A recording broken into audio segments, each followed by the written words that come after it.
नमस्कार, मनी गुरु देख रहे हैं। यहाँ पर आपके साथ मैं हूं स्मिता रिशाल। मार्केट के गिरावट में घबराकर अपनी एसआईपी रोकने की सोचने वालों, आपके लिए एक आंखें खोल देने वाली रिपोर्ट है। दिसंबर 2025 से किए गए एक प्रयोग के मुताबिक जिन निवेशकों ने मार्केट में डिप में भी अपनी एसआईपी जारी रखी और एसआईपी में टॉपअप किया, उनको फ्लैट एसआईपी की तुलना में लगभग 2% बेहतर रिटर्न मिला।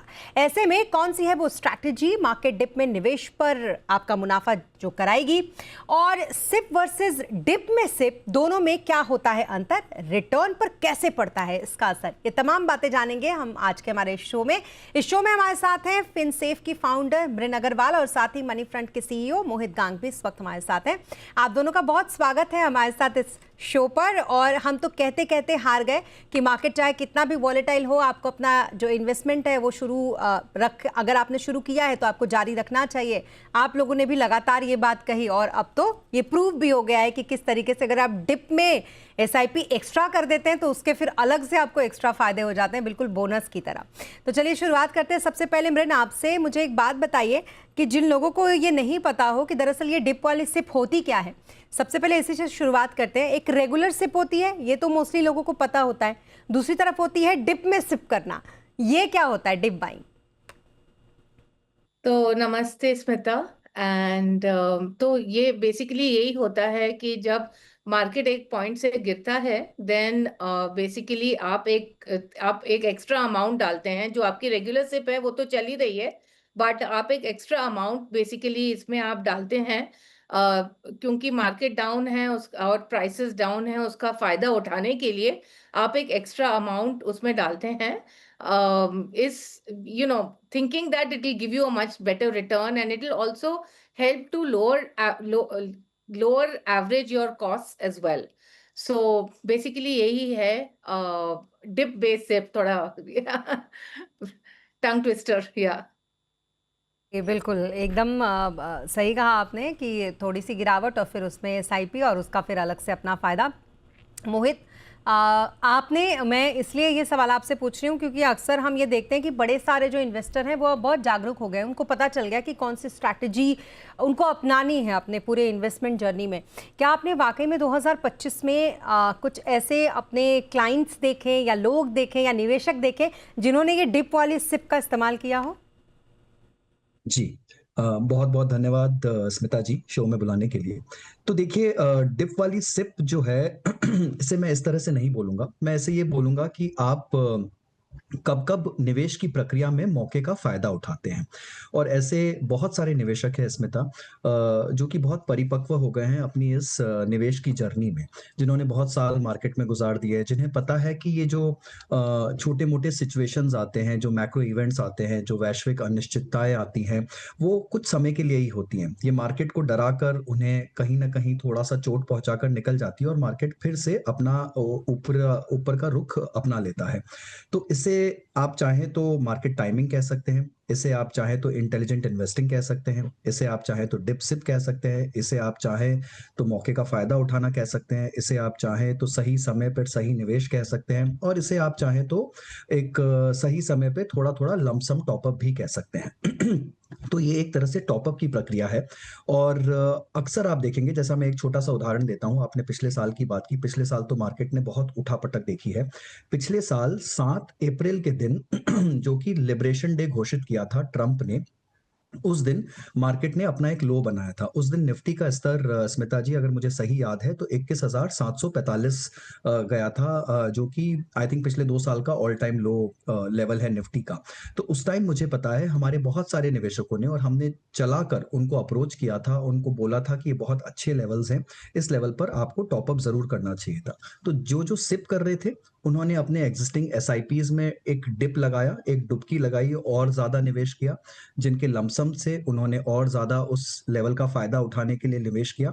तो यहाँ पर जिन जिन के पास में लिक्विडिटी अवेलेबल थी और जो जैसे कि मैच्योर्ड इन्वेस्टर थे, जिन्होंने साइकिल्स देख रखे थे, उन्होंने उस लेवल का फायदा उठाया। तो यहाँ पर चाहे 2 साल से मार्केट ने कुछ भी ना किया हो, बट वो निवेशक जिन्होंने पिछले साल उस स्तर पर निवेश किया, वो आज भी पॉजिटिव हैं और अच्छे रिटर्न्स पर बैठे हैं। और चाहे उनकी एसआईपी ही क्यों ना चल रही हो, तो एसआईपी एक तरफ से उन्हें एवरेजिंग का फ़ायदा दे रही है और दूसरी तरफ जब उन्होंने ये डिप लगाया अपनी चलती हुई एसआईपी में, तो उन्होंने और ज़्यादा एक्स्ट्रा यूनिट्स सबसे निचले स्तर पर मार्केट के पिछले साल और खरीद के अपने पास रख लिए। तो इस स्ट्रैटेजी के तहत उनको दुगना फ़ायदा हुआ है और उनके पोर्टफोलियोज़ आज भी काफ़ी हद तक मुस्कुरा रहे हैं, चाहे मार्केट ने कोई रिटर्न नहीं दिया हो। तो यही फ़ायदा होता है अगर आप इस स्ट्रैटेजी को थोड़ा सही ढंग से, सही समय पर और सही माप में अपना लें। बिल्कुल, एक मौका परस्त आप कह सकते हैं कि एसआईपी होती है। हालांकि मौका परस्त थोड़ा नेगेटिव वर्ड होता है, लेकिन यहाँ पर आपके पोर्टफोलियो के लिए पॉजिटिव होगा अगर आपने मौका परस्त एसआईपी की तो।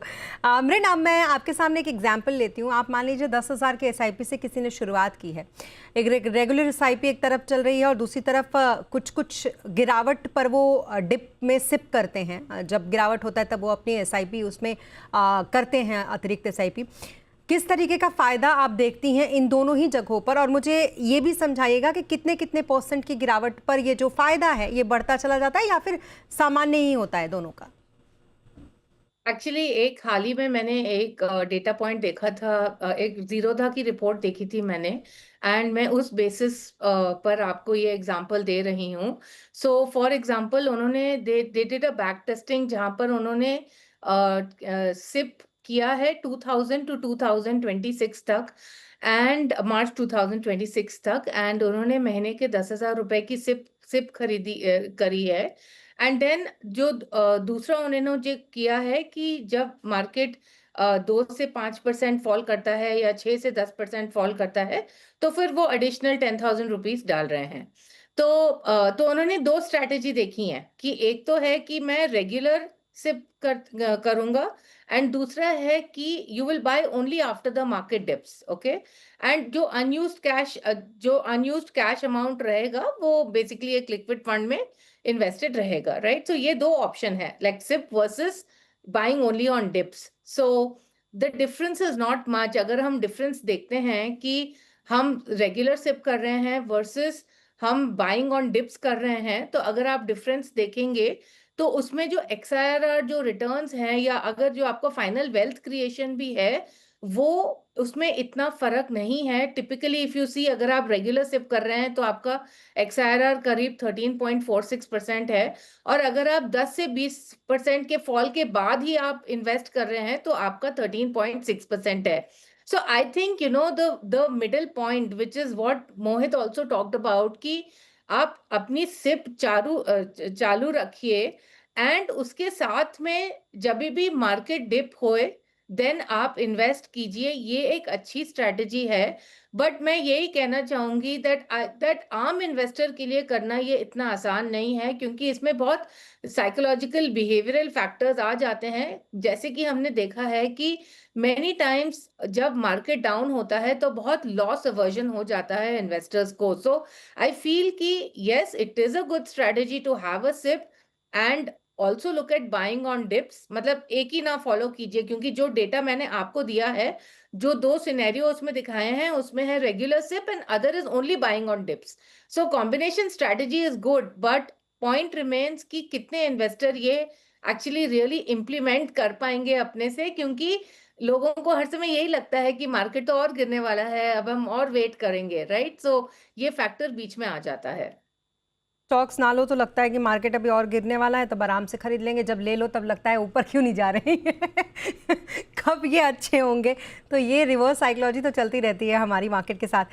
एक चीज़ मोहित जो मैंने आपकी स्टडी में देखी, वो मैंने ये देखा कि अगर बहुत कम टाइम पीरियड के लिए, मान लीजिए अगर 10 साल के लिए हम देख रहे हैं रिटर्न में, तो डिफरेंसेस दिखते हैं डिप वाली एसआईपी और रेगुलर एसआईपी में। लेकिन अगर यही डिफरेंस आप 25 साल अगर आपने कंटिन्यू किया एसआईपी वहाँ पर ढूंढे, तो फिर वहाँ इतना डिफरेंस रेगुलर और डिप वाली एसआईपी में नहीं दिख रहा है। कैसे है ये ज़रा समझाइएगा आप। जी। तो देखिए स्मिता जी, जितना छोटा आपका टाइम पीरियड होगा उतना ही ज़्यादा डेटा जो है वो थोड़ा-सा अब्रप्ट आएगा। बिकॉज़ अगर आप लेट्स से मैं पिछले 3 महीने की बात करूँ और हम देखें कि यहाँ पर कुछ डिप्स पे अगर मैं कुछ एक्स्ट्रा निवेश कर देता, तो क्या आज मेरा रिटर्न अच्छा लगता? बिल्कुल अच्छा लगेगा, क्योंकि आपका टाइम पीरियड 3 महीने का ही है। आप उसे बढ़ाकर 3 साल कर दीजिए, फिर भी आपको कहीं न कहीं एक डिफरेंस दिख जाएगा, बिकॉज़ आप 3 साल के जो कि इवेंट्स को आप प्लॉट करेंगे, तो शायद आपको 10 ऐसे डिप मिलेंगे, 15 ऐसे डिप मिलेंगे, तो वो ऑब्वियसली एक डेटा सेट को थोड़ा-सा डिस्टॉर्ट कर देंगे। बट इसी डेटा सेट को अगर आप 10, 15, 20, 25 साल पर ले जाएँगे, और जैसा-जैसा आप इसे लंबी अवधि में प्लॉट करेंगे, तो ये डेटा सेट जो है वो नॉर्मलाइज़ होने लग जाएगा। यानी काफ़ी हद तक आपकी जो गलतियाँ हैं, वो आपका जो ये पैटर्न था डिप पे इन्वेस्ट करने का, उसको न्यूट्रलाइज़ कर देंगी। और वो क्या गलतियाँ हो सकती है, जैसा मृन ने भी बताया कि काफ़ी बार आप ये सोच के बैठ जाएँगे, रुक जाएँगे कि मार्केट शायद और गिरेगा, अगले डिप में डालता हूँ। काफ़ी बड़ा कैश ड्रैग होता है। जब आप डिप में इन्वेस्ट करने की प्रक्रिया अपनाते हैं, तो आपको कैश पे बैठा रहना पड़ता है, और ऐसा हो सकता है कि आप उस कैश पर बैठे रहें और डिप का वेट करते रहें, और मार्केट ऊपर ही ऊपर चलता जाए, तो यहाँ पर बहुत बड़ा कैश ड्रैग आ जाता है, और आप अच्छे रिटर्न्स भी मिस मिस कर जाते हैं, राइट? तो 10 साल तक जब हमने डेटा देखा, इसको एनालाइज़ करके, तो हाँ, डिप पे निवेश करने की प्रक्रिया में कहीं न कहीं निवेशकों को 1.5 से 2% तक का बेनिफिट मिल रहा था ओवरऑल सीएजीआर रिटर्न्स में। बट जब हमने 25 साल के डेटा सेट पर इसको देखा, तो वहाँ पर कोई डिफरेंस नहीं था स्मिता जी। वो डेटा ऑलमोस्ट इक्विवेलेंट ही था, शायद कुछ 5-10 पैसे का डिफरेंशियल था, और उतना भी नहीं, जहाँ तक मुझे ठीक से याद है। तो जितना लंबा आप की अवधि होगी, जितना लंबा आपका पीरियड होगा, एंड एसआईपी जो प्रक्रिया है, वो बहुत ही लंबी अवधि की प्रक्रिया है स्मिता जी। वो ऐसा नहीं है कि मैं 1 साल के लिए एसआईपी कर रहा हूँ, या 18 महीने के लिए एसआईपी कर रहा हूँ। मैं जो एसआईपी करना चाहता हूँ, वो 10-15 साल के लिए करना चाहता हूँ। तो इतनी लंबी अवधि में कहीं न कहीं जाकर ये दोनों मिल जाते हैं, कन्वर्ज हो जाते हैं, और एक इक्विलिब्रियम पे जाकर मिल जाएँगे। तो क्योंकि निवेशक जो है वो गलती करेंगे ही करेंगे इतनी लंबी अवधि में। तो इसलिए ये जो डेटा है, वो ये दिखाता है कि जितना लंबा आपका टाइम पीरियड होगा, उतना ही ज़्यादा ये स्ट्रैटेजी नॉर्मलाइज़ हो जाती है। बिल्कुल। और मृन, एक बात बताइए, जो डिप में सिप में सही टिप की हम बात कर रहे हैं कि कैसे आपको हर डिप में अपनी एसआईपी को बढ़ानी है, इसकी सही टिप क्या होनी चाहिए? क्या इसके साथ आप डिस्क्लेमर भी देंगी कि जो रेगुलर इन्वेस्टर है, जो उतना रिसर्च नहीं करते, जो इतना नहीं सोचते हैं अपने इन्वेस्टमेंट से पहले, उन्हें इससे थोड़ा दूर रहना चाहिए? क्या इसमें इस तरीके का भी रिस्क है? Oh, absolutely. I think, ये डिप बेस्ड इन्वेस्टिंग जो स्ट्रैटेजी है, आई फील इसके लिए आपको फाइनेंशियल एडवाइजर की ज़रूरत है। एंड मुझे नहीं लगता है कि आम इन्वेस्टर्स ये अपने आप कर सकते हैं, क्योंकि सबसे पहले तो उनको बहुत मुश्किल है ये आइडेंटिफाई करने के लिए कि अभी मार्केट और नीचे जाएगा या नहीं, राइट? सो हम सोच रहे हैं मार्केट नीचे जाएगा। जैसे 2020 का क्लासिक केस है कि लोगों like people were sitting in cash, they were thinking कि और नीचे जाएगा और नीचे जाएगा, और फिर मार्केट ऊपर जाने लगा। और ये हर बारी हम ऐसे ही देखते हैं कि जब लोग आस लगा के बैठे हैं कि नहीं मार्केट नीचे जाएगा, तो वो एक्चुअली ऊपर जाने लगता है। तो एक तो फॉर रेगुलर इन्वेस्टर ये बहुत मुश्किल है। एंड मैं उनको ये डिसीजन लेना भी अपने आप से बहुत मुश्किल है। देखिए, if you have a financial advisor and the financial advisor is guiding you, you are more likely to actually take the decision than if you have to take the decision on your own, क्योंकि अपने आप से अगर आपको ये decision लेना है, तो typically people need someone to confirm the decision. दूसरी बात ये है कि अगर मार्केट और सडनली गिर गया, कुछ क्रैश आ गया, मतलब ऑलरेडी गिरा हुआ है और एकदम से कुछ क्रैश वगैरह आ गया, तो टिपिकली ये देखा गया है that people abandon the strategy, क्योंकि उनको बहुत मुश्किल होती है। ये उनको लगता है कि ऑलरेडी हमारी जो सिप चल रही है वो इतनी अच्छी नहीं चल रही। बिल्कुल, तो यहाँ पे मृन बहुत अच्छे तरीके से इसको समझाने की, जी मृन कंटिन्यू करें। Yes. So and last point ये है कि फ्लैट मार्केट में भी ना, क्योंकि रिटर्न्स नहीं आ रहे हैं, तो इन्वेस्टर्स को एक मतलब डिसएंगेजमेंट जैसा हो जाता है कि मार्केट की रिटर्न्स नहीं आ रहे हैं, तो फिर हम ये एवरेज आउट करके क्यों करें? सो आई थिंक ये डिप पे स्ट्रैटेजी का, अगर मैं आई विल से कि इसमें ना बिहेवियरल एस्पेक्ट्स बहुत प्ले में आ जाते हैं। एंड दैट इज व्हाई अगर आपको करना भी है, तो ये एक टैक्टिकल इन्वेस्टमेंट की तरह है, जिसके लिए ऑनेस्टली आपको फाइनेंशियल एडवाइजर की जरूरत है। बिल्कुल। और आप दोनों की बातों से मुझे एक बात जो मोहित वो साफ-साफ लगती है ये कि यहाँ पर आपको मार्केट टाइमिंग का जो रिस्क है वो साफ दिखता है, और उसको अगर आप रेगुलर एसआईपी करते हैं तो उसके ज़रिए भी आप कहीं न कहीं आप उस मार्केट टाइमिंग के रिस्क को ओवरलैप कर ही लेते हैं, अगर आप बहुत दिनों तक इन्वेस्टेड रहें तो। और जहाँ तक ये स्ट्रैटेजी है डिप वाली, तो उसमें ये रिस्क और बढ़ जाता है, टाइमिंग का रिस्क, मोहित? देखिए इसे मैं एक बहुत ही सरल क्रिकेट की एनालॉजी में अगर समझाऊं स्मिता जी, तो आप एक टेस्ट मैच खेल रहे हैं, आप बहुत लंबी अवधि का मैच खेल रहे हैं। यहाँ पर आपको धीरे धीरे सिंगल्स और डबल्स लेके अपनी इनिंग्स को सेट करना है, यानी आपको अपने रन बटोरने हैं। और सिप में भी वही है, आप हर महीने अपनी एक रेगुलर प्रक्रिया से अपना वेल्थ क्रिएशन कर रहे हैं, अपना जो धनराशि है आप उसे जुटाने की कोशिश कर रहे हैं। तो यहाँ पर जब आपको लूज बॉल मिल जाए टेस्ट मैच में, कहीं आपको फुल टॉस मिल जाए, कहीं लूज बॉल मिल जाए, तो आप डेफिनेटली उस पर कुछ अच्छा करने की कोशिश करेंगे, आप चौका मारने की कोशिश करेंगे, छक्का लगाने की कोशिश करेंगे। और ऐसा ही होता है बाज़ार में कि कभी न कभी चलते हुए बाज़ार में आपको कुछ अच्छे मौके मिलते हैं, बट उसका मतलब ये नहीं है कि आप अपनी रेगुलर प्रक्रिया को छोड़ दें और सिर्फ़ उस लूज़ बॉल का वेट करें, तो वो नहीं हो सकता। उसके बलबूते पे आप कभी टेस्ट मैच नहीं जीत सकते। आपको रेगुलरली अपनी इनिंग्स बिल्ड करनी ही पड़ेगी। आपको धीरे-धीरे हर ओवर में कुछ न कुछ रन बटोरने पड़ेंगे, और जहाँ आपको लूज़ डिलीवरी मिल जाए, आप थोड़े से एक्स्ट्रा रन बनाने की कोशिश कर सकते हैं, वहाँ पर आप अपने चांसेस ले सकते हैं, राइट? तो एक एग्ज़ैक्टली सिमिलर पैटर्न रहता है इसका, कि आप अपनी रेगुलर प्रक्रिया को चलने दीजिए, आप उसको बिल्कुल खराब मत कीजिए, डिस्टॉर्ट मत करिए, और जहाँ-जहाँ, जब-जब आपको मौका मिलता है और जब-जब लिक्विडिटी आपका सहारा दे। देखिए स्मिता जी, करना हम बहुत कुछ चाहते हैं, बट हो सकता है कि उस समय हमारे पास में लिक्विडिटी ना हो। पर अगर लिक्विडिटी है आपके पास में, तो डेफिनिटली जब-जब मार्केट आपको मौका देता है, आप अपने सिप्स पे टॉप अप करिए, आप लमसम्स में और ऐड करिए और मार्केट के सही स्तर का फ़ायदा उठाइए। तो that is always the right strategy. बिल्कुल। और इसीलिए हम लगातार एक बात जो शुरू से शो के हमने क्लियर की वो ये कि हम दरअसल इसके ज़रिए आपको ये संदेश देने की कोशिश कर रहे हैं कि मार्केट भले ही कितना भी वॉलेटाइल हो, अगर आपने एक रेगुलर अपनी एसआईपी रखी है तो उससे आपका वेल्थ क्रिएशन ज़रूर होगा। ज़रूरत नहीं होती है वॉलेटाइल मार्केट में अपनी एसआईपी को रोकने की। रुकेंगे एक छोटे से ब्रेक के लिए। ब्रेक के बाद आपको बताएंगे कि लॉन्ग टर्म वेल्थ क्रिएशन के लिए कौन सी स्ट्रैटेजी, यानी कि रेगुलर एसआईपी वर्सेस डिप वाली एसआईपी, दोनों में से कौन सी स्ट्रैटेजी है हिट, जानेंगे ब्रेक के बाद।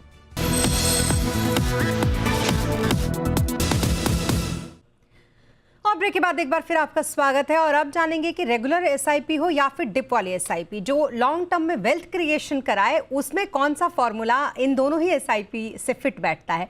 लगातार हमारे साथ दो खास मेहमान मृन अग्रवाल और मोहित गांग बने हुए हैं। एक बार फिर चलते हैं उनके पास। मृन, बताएं जरा कौन सी स्ट्रैटेजी हिट है लॉन्ग टर्म में वेल्थ क्रिएशन की। एक्चुअली स्मिता, लॉन्ग टर्म में एक ही चीज काम करती है। One is discipline of investing, and second is कि आप कितने समय तक निवेश करते हैं। सो टाइमिंग, मार्केट को टाइम करना बहुत ही मुश्किल है, ये हमारे कंट्रोल में नहीं है। एंड आई वुड से कि एक ज़्यादा बेहतर तरीका टॉप अप एसआईपी का रहेगा कि आप अपनी रेगुलर एसआईपी कीजिए, उसको हर साल आप स्टेप अप कीजिए बाय मे बी 5-10%, जो भी आपको सूट हो।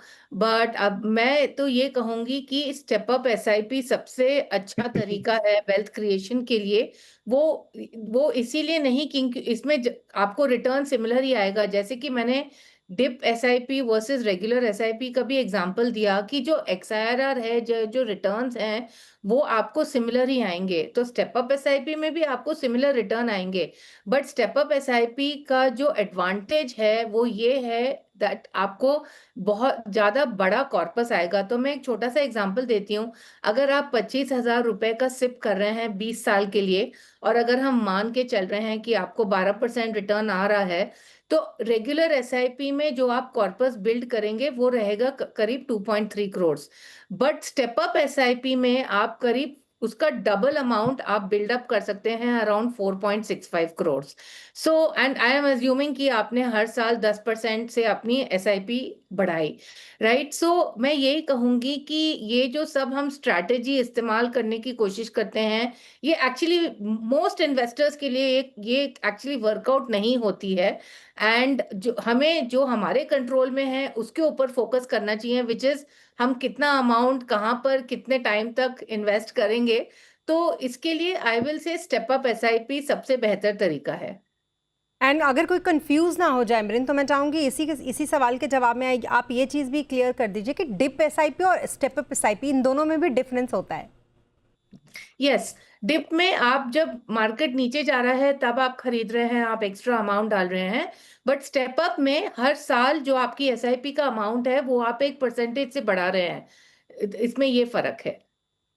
अब मोहित एक बात बताइए मुझे, अगर मान लीजिए दोनों ही कोई मतलब इतना किसी ने रिसर्च कर लिया है, बहुत ही प्रो हो चुका है वो मार्केट के मामले में, सब समझ है उसको, आप जैसे लोग मतलब तो अभी उनको अगर मैं ये कहूँ कि हाइब्रिड स्ट्रैटेजी वो अपनाते हैं, यानी कि रेगुलर उनकी एसआईपी भी चल रही है और मौका परस्त एसआईपी भी कर रहे हैं बीच बीच में, तो फिर किस तरीके का उनका जो पोर्टफोलियो होगा वो आप देखते हैं आगे आने वाले सालों में? जी स्मिता जी, देखिए मेरा हमेशा से मानना रहा है कि there are many paths to God. आप अपना पाथ खुद चुनते हैं और उसके लिए बस आपको एक सही सारथी की जरूरत है और सही रथ की जरूरत है।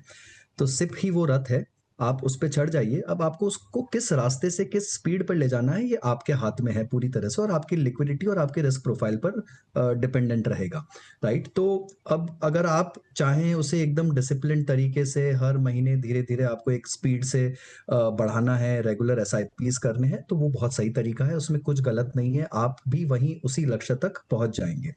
इसके अलावा एक दूसरा जो रथ है वो इस तरह से जाना चाहता है कि वो जब जब उसे मौका मिले एक छोटा सा शॉर्टकट ले ले, कुछ एक्स्ट्रा निवेश कर दे, वो बाजार में गिरते हुए बाजार का फायदा उठा ले, तो उसमें भी कुछ गलत नहीं है स्मिता जी, अगर आप इसे फॉर्मूला बेस्ड कर दें। देखिए जहां तक ये इमोशन बेस्ड रहेगा उसमें गलतियां होने के चांसेस हैं। वो कैसे कि आपको लगा आज मार्केट 2% नीचे है, आज मुझे करना चाहिए, बट मुझे अभी लग रहा है, फीलिंग आ रहा है कि मार्केट कल और नीचे रहेगा, मैं आज रुक जाता हूं, कल करता हूं और पता लगा कि मार्केट कल पलट गया और घूम गया, राइट। तो ऐसे बहुत सारे मौके मिलेंगे आपको निवेश की प्रक्रिया में, और ये तो बहुत छोटा सा उदाहरण था, ऐसे आपको रेगुलर बहुत सारे उदाहरण मिलेंगे। दूसरा उदाहरण, जब मार्केट इतने परसेंट से गिरेगा तो मैं इतना निवेश करूंगा। अब मार्केट मान लीजिए लगातार 5, 7, 10 दिन गिर रहा है, तो क्या आप 5, 7, 10 दिन लगातार निवेश कर पा रहे हैं? क्या आपके पास में वो लिक्विडिटी बफर है? क्या आप इतने इमोशनली परफेक्ट हैं कि आप उसको पूरी तरह से फायदा उठा पा रहे हैं?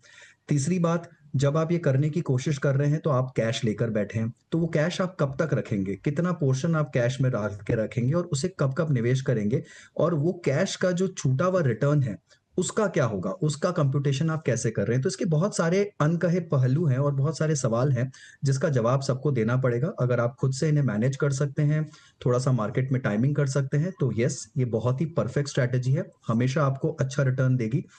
बट यहाँ पर सबसे अच्छा तरीका मेरे लिहाज से वो ये रहता है कि आप एक रेगुलर तरीके से अपने सिप को चलने दीजिए, और जब जब आपके पास में लिक्विडिटी बफर हो, चाहे वो किसी एक्स्ट्रा स्पेशल इवेंट से आया हो, चाहे आपके बोनस से, सैलरी से, किसी प्रॉपर्टी सेल से, उस लिक्विडिटी इवेंट को आप थोड़ा अच्छे से इंटेलिजेंस के साथ में डिप्स पे यूज करिए, और वहां जब आपको मार्केट में एक अच्छा स्तर दिखता है तब आप उसे थोड़ा लमसम के हिसाब से या अपने सिप के टॉपअप्स के हिसाब से आप यूज करेंगे, तो स्मार्टली आप बहुत जल्दी अपने गंतव्य तक पहुंच पाएंगे। तो यहाँ पर थोड़ा smartness plus regularity and discipline का कॉम्बिनेशन बढ़ाना होगा। अगर आप उसे डिसिप्लिन तरीके से मेंटेन कर पाएंगे without emotionally getting driven away, तो ये डेफिनेटली आपको लंबी अवधि में ज्यादा अच्छा रिटर्न देगा। बिल्कुल। और यहाँ सारथी से मैं एक ही बात कहना चाहूँगी कि हमारे जी बिज़नेस के जितने भी म्यूचुअल फंड इन्वेस्टर इस वक्त हमारा ये शो देख रहे होते हैं 6:30 बजे, उन सब के सारथी तो आप ही लोग हैं। आप ही बताते हैं कब कौन सा तीर चलाना है और आप ही लोगों से वो ये सीखते हैं कि कैसे उनको अपनी इन्वेस्टमेंट की जो जर्नी है वो आगे बढ़ानी है। और आज बहुत अच्छी उन्होंने डिप की जो स्ट्रैटेजी है वो आप लोगों से सीखी होगी। और सबसे अच्छी बात है कि पूरी सतर्कता के साथ, क्योंकि मृण ने बार बार ये आगाह किया है कि आपको इस स्ट्रैटेजी में कैसे आगे बढ़ना है और क्यों आपको थोड़ा दूर भी रहना है अगर समझ में उतना नहीं आता है तो। इसलिए बहुत अच्छे से आपने इन पूरे हमारे आज के जो भी हमारा टॉपिक था उसको बहुत अच्छे से आपने समझाया। इसी के साथ thank you so much friend हमारे साथ इस शो पर जुड़ने के लिए। थैंक यू सो मच मोहित हमारे साथ इस शो पर जुड़ने के लिए। और मनी गुरु के आज के इस एपिसोड में अभी के लिए बस इतना ही। आप बने रहें जी बिजनेस के साथ। नमस्कार।